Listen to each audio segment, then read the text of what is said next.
Shalom. Selamat sore, selamat bertemu di dalam kasih Tuhan Yesus Kristus. Kesempatan sore hari ini saya mengajak kepada saudara sekalian untuk kembali membuka di dalam 1 Korintus pasal yang ketiga ayat yang ke-11 berbunyi demikian. Karena tidak ada seorang pun yang dapat meletakkan dasar lain daripada dasar yang telah diletakkan, yaitu Yesus Kristus. Firman Tuhan pada sore hari ini saya berikan satu tema, fondasi hidup. Kalau saudara memperhatikan setiap orang yang mau membangun rumah pasti terlebih dahulu membangun fondasinya. Dan fondasi itu menentukan adanya bangunan yang dibangun. Kalau fondasi itu kuat, fondasi itu begitu dalam dan terdiri dari batu-batu yang dipilih, maka bangunan itu walaupun dilanda angin atau puting beliung atau juga banjir, bangunan itu tetap berdiri kokoh. Demikian juga sebuah bangunan yang dibangun di dalam kehidupan saudara dan saya, bahwa hidup saudara dan saya perlu sekali memiliki fondasi yang kuat atau yang kokoh. Maka Paulus mengatakan tidak ada dasar yang lain yang diletakkan di dalam bangunan hidup manusia kecuali didasarkan di dalam Tuhan Yesus Kristus. Saudara-saudara yang dikasihi Tuhan, ya, pada saat-saat pandemi yang ada khususnya di negara kita, maka kita lihat banyak kejadian-kejadian, baik itu berupa kejahatan-kejahatan maupun hidup manusia yang semakin hari semakin sulit, semakin hari semakin berat. Maka perlu sekali kehidupan manusia di tengah-tengah pandemi, hidup manusia serba sulit, serba tidak menentu. Bahkan juga dikatakan di dalam siaran televisi dalam minggu-minggu ini di Pulau Jawa akan terjadi angin puting beliung, bahkan banyak terjadi tanah longsor. Maka saya mengajak kepada saudara-saudara sekalian, mari kita bersama-sama di tengah-tengah pandemi ini kita memiliki dasar iman yang teguh, dasar iman yang kuat. Kita yaitu letakkan Yesus Kristus di dalam hidup kita masing-masing. Walaupun keadaan semakin sulit, walaupun keadaan semakin jahat karena kejahatan di mana-mana merajalela, tetapi kita sebagai orang-orang yang percaya Yesus Kristus tetap kokoh karena fondasi kita memiliki dasar yang kuat, yaitu Yesus Kristus. Mengapa kita harus mendasarkan kehidupan kita di dasar Yesus Kristus? Karena Yesus Kristus yang pertama adalah Tuhan. Yesus Kristus adalah Allah. Di dalam Injil Yohanes 13 ayat 13, di sana dikatakan bahwa Yesus adalah Tuhan. Yesus adalah Allah. Di dalam bahasa Yunani dikatakan Elmigagorios, yang artinya bahwa Yesus benar-benar Tuhan. Yesus adalah benar-benar penguasa. Alam semesta ini dikuasai oleh Yesus Kristus. Yesus Kristus penguasa yang ada di bumi. Yesus Kristus penguasa hidup saudara dan saya. Di luar Yesus Kristus, Alkitab katakan kita tidak bisa berbuat apa-apa.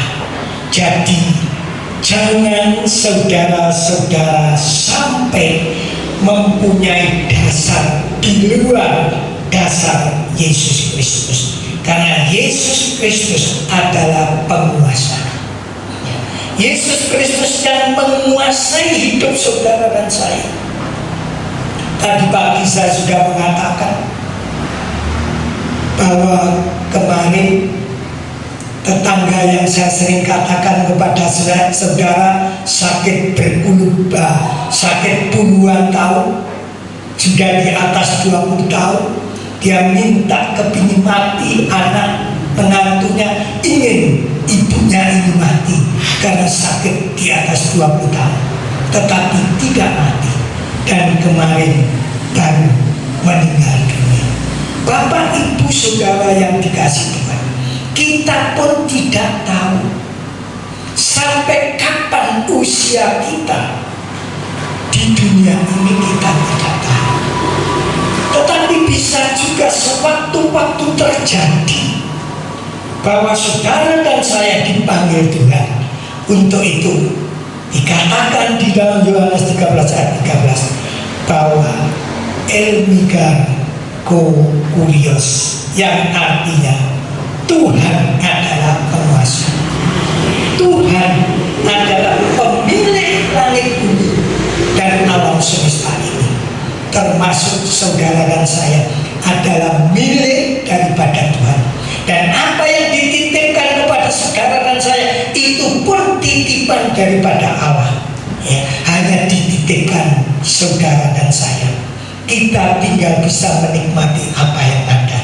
Untuk itu saya berharap, karena Allah yang kita sembah, Yesus Kristus penguasa, bahkan Yesus Kristus adalah pemilik umat yang ada di dunia ini, termasuk saudara dan saya. Jangan kita membanggakan diri, jangan kita merasa sombong dan tinggi hati, tetapi mari kita yakini bahwa Allah itu adalah dasar daripada kehidupan kita. Dan dikatakan juga Tuhan atau Yesus Kristus juga Raja di atas segala raja. Dia adalah Raja di atas segala raja. Kalau di negara kita ini presiden, kalau di negara-negara lain juga ada yang namanya raja. Dia penguasa di negeri itu.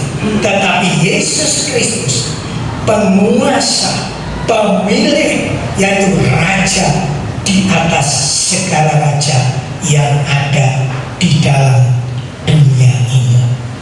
Bapak ibu saudara yang dikasih Tuhan, di dalam Yohanes 20 ayat 22 disebutkan di sana oleh seorang murid Yesus yang bernama Thomas. Dia katakan, "Ya Allah, ya Tuhan." Setelah Yesus bangkit dari kematian, dia menampakkan diri kepada murid-muridnya. Thomas tidak meyakini kalau itu Yesus adalah Tuhan. Ternyata setelah Thomas memegang tangan daripada Yesus, dia berkata, "Dia adalah Tuhan dan Allah."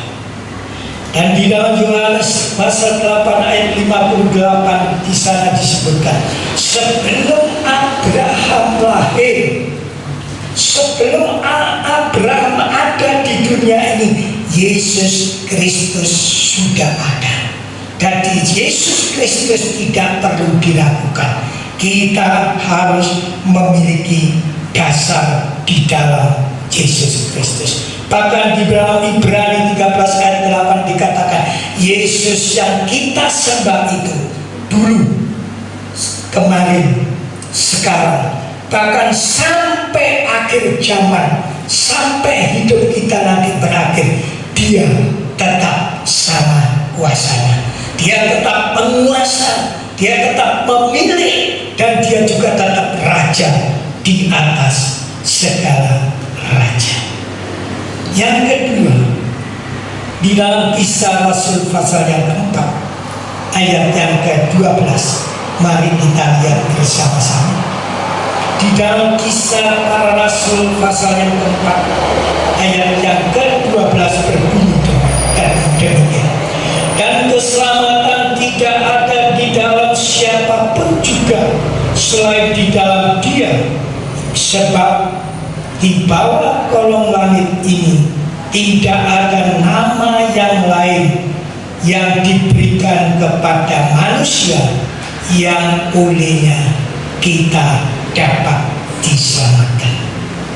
Yesus adalah satu-satunya penyelamat.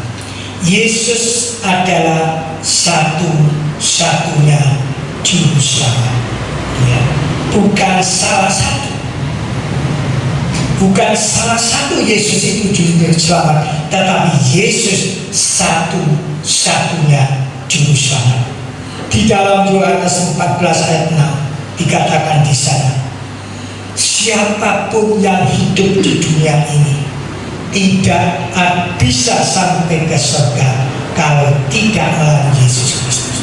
Yesus Kristus katakan, akulah jalan, kebenaran, dan hidup. Tidak seorang pun sampai kepada Bapa kalau tidak melalui Yesus Kristus.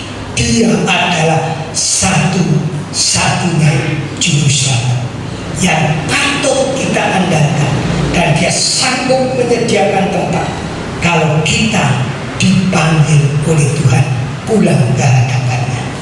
Maka kekuatan kita harus dasarkan di dalam dasar Yesus Kristus.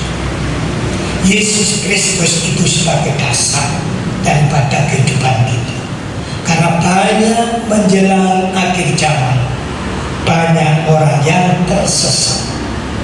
Iya, sering sudah dikatakan oleh hamba-hamba Tuhan, perceraian di Indonesia bertambah-tambah, ya, perzinahan bertambah-tambah, kejahatan bertambah-tambah. Mengapa banyak orang melakukan hal itu? Karena dasarnya tidak didasarkan di dalam Yesus Kristus. Saya kenal seorang janda yang berusia 30 tahun, janda muda. Dia ditinggali oleh suaminya karena suaminya meninggal pada usia 80 tahun. Dia memiliki beberapa konter HP, baik di Malang, di Sidoarjo, juga ada di beberapa tempat di satu desa. Dia seorang janda muda. Dia adalah percaya Yesus Kristus. Dia katakan sejak dia lahir sudah menjadi orang Kristen, pengikut Kristus. Tetapi setelah ditinggal suaminya, dia tinggal memiliki harta yang begitu banyak, hidupnya gagal. Dia murtad daripada Tuhan. Karena apa? Karena imannya, hidupnya tidak didasarkan di dalam dasar Yesus Kristus. Tatkala ada masalah, tatkala ada sesuatu, dia jatuh dan dia meninggalkan Yesus Kristus. Saya mengajak kepada saudara sekalian, mari kita bersama-sama menyerahkan hidup kita sepenuhnya di dalam dasar Yesus Kristus. karena Dia adalah juru selamat. Dan saudara dan saya harus meyakini bahwa tidak ada jalan yang lain menuju surga kecuali di dalam Yesus Kristus. Banyak orang katakan banyak jalan menuju Roma, banyak jalan orang menuju Teratas. Benar, itu benar. Tetapi jalan menuju di dalam kerajaan surga itu hanya melalui Yesus Kristus. Yakinlah bahwa Yesus Kristus adalah dasar dari kehidupan kita. Yang ketiga, Yesus Kristus adalah firman yang hidup dan firman yang berkuasa. Di dalam Yohanes 1 ayat 1 dikatakan bahwa dari mulanya adalah firman, dan firman itu telah menjelma sebagai manusia. Yohanes 1 ayat 1, 3 dan 14. Di sana dikatakan bahwa Yesus adalah firman Allah, dan firman Allah ini hidup dan berkuasa. Kita saat ini tidak bisa melihat Yesus Kristus karena Yesus Kristus berupa roh, tetapi saudara dan saya bisa mendengar firman Tuhan. Dan firman Tuhan itu firman Tuhan yang hidup dan berkuasa. Di dalam Matius 7 ayat 24-25, bangunan yang kokoh itu didasarkan di dalam pondasi yang kuat. Demikian juga hidup kita. Tanpa firman Allah kita tidak mampu menghadapi tantangan zaman. Kita tidak akan kuat menghadapi tantangan zaman yang serba tidak menentu. Tetapi karena firman Allah itu tinggal di dalam hati kita, maka firman Allah inilah yang memberi kekuatan saudara dan saya. Di luar daripada firman Allah, di luar dari Yesus Kristus, kita tidak ada apa-apanya. Pemazmur katakan bahwa kita ini sama dengan rumput dan bunga, ya, yang sebentar mekar, sebentar hijau, sebentar tidak lama akan gugur dan lahir. Demikian hidup manusia. Untuk itu saya mengajak kepada saudara-saudara sekalian, mari kita bersama-sama memiliki dasar yang teguh, dasar yang kuat di dalam Yesus Kristus. Karena firman Allah itu, pemazmur katakan, adalah pelita bagi kakiku, terang bagi jalan. Ya, firman Allah itu pelita yang menuntun langkah hidup kita. Karena di zaman-zaman akhir ini banyak orang menghalalkan yang tidak halal jadi halal, yang haram jadi tidak halal. Ini terjadi, penipuan di mana-mana, ya. Kejadian-kejadian di mana-mana yang menjerumuskan manusia kepada dosa. Tetapi bagi kita umat-umat Tuhan, mari kita memiliki pondasi yang kuat, pondasi yang kokoh, didasarkan di dalam nama Yesus Kristus. Setiap apa yang kita lakukan, apa yang kita kerjakan dalam nama Tuhan Yesus.